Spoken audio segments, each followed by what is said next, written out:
talk to us about scientific studies and confounding. So, why are we covering this topic? Seems a little out of our programming spiel. Well, this is also a class on data science, and I'd be remiss if I didn't cover some of this stuff. So, enjoy. There are kind of two big classes of scientific studies. We've got observational, which is mostly what I do, where you collect data or process data in a way that does not interfere with how the data arise. So you're like just watching. And this is a really effective way to establish associations. However, it has a major limitation is that we can't eliminate plausible threats to validity for the most part. So the easier way to kind of actually make connections that are definitive is to use an experiment where you randomly assign subjects to treatments, and this establishes, for the most part, causal connections, or at least is a stronger claim towards causal inference than the classic observational study. Now, obviously, experimental studies have their own limitations. As those of you who are familiar with my work know, I kind of live in the middle between these. So it's quasi-experimental. So, oh look, I put in an aside. Oh, how kind of past me to do that for future me. But anyway, there's a lot to causal inference. This is just scratching the surface and more about interpretation than anything. But I wanted to include it. What kind of study is the following? Hopefully you will be able to answer this. And what does it mean in terms of causal conclusions?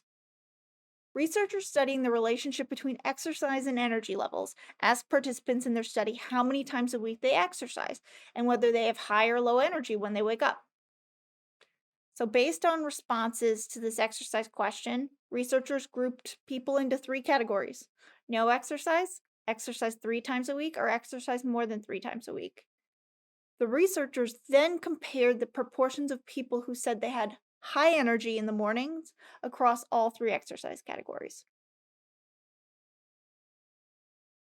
I'll let it sink in. Thoughts? Feelings? Cool. So let's do a slightly different one. So researchers, again, are studying this relationship, and they randomly assigned participants to their study to 3 groups. No exercise, exercise 1 to 3 times a week, or exercise more than 3 times a week. So after 1 week, then participants were asked whether they had high or low energy when they wake up in the morning. Then the researchers compared the proportions of people who said they had high energy in the morning across all 3 exercise categories. So pause here if you want time to think about this. So in this really token example, study 1 was observational. They didn't change anything. There was no assignment. They just asked and then observed. Versus study 2, which was kind of an experiment, not a great experiment, because it relies on people to exercise and just self-report. But it's closer to an experiment, or it's closer to causal. Now, what they are actually studying here is whether asking their subjects, whether being assigned to this group is related to energy level, or causes changes in energy levels. It's not actually testing exercise because they can't actually force people to exercise, but it's closer. The nuance that people tend to not talk about with causal inference and experiments. So yeah.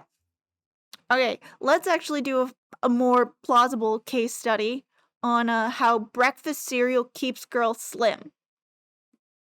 Yep.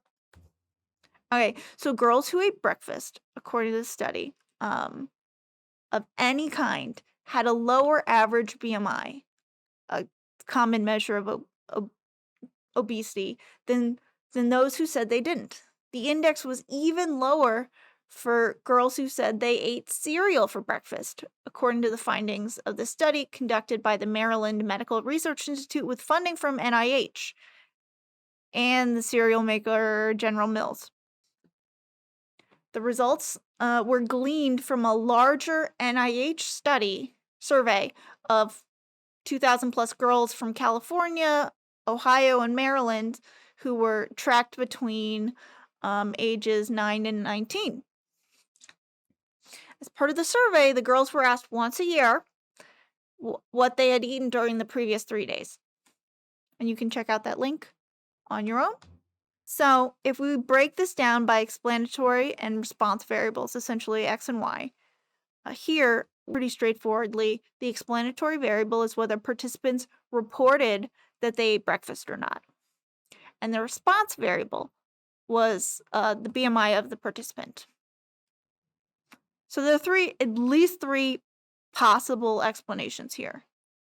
So eating breakfast or reporting that you eat breakfast causes girls to be thin.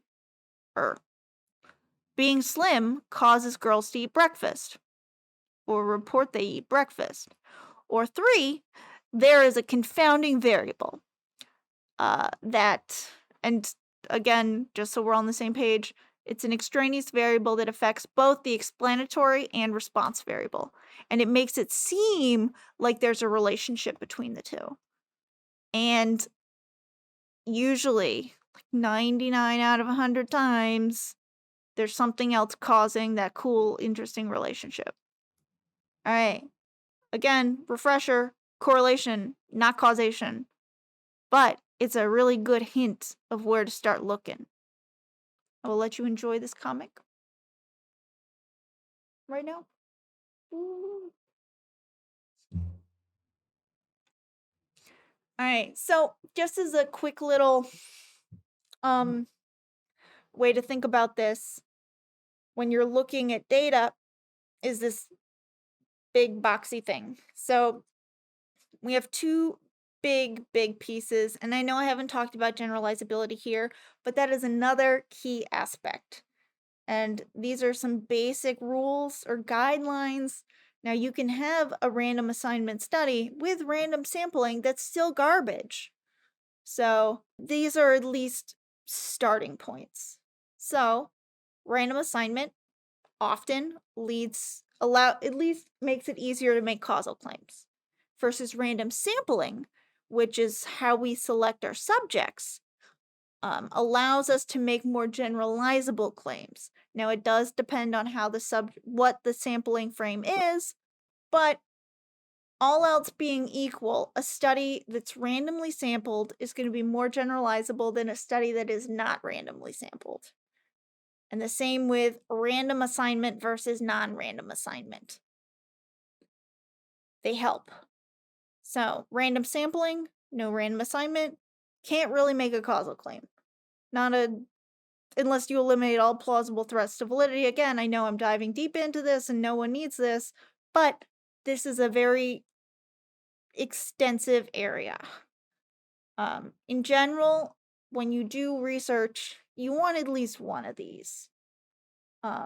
If you don't have either, it gets tough really fast and it really limits what you can generalize to.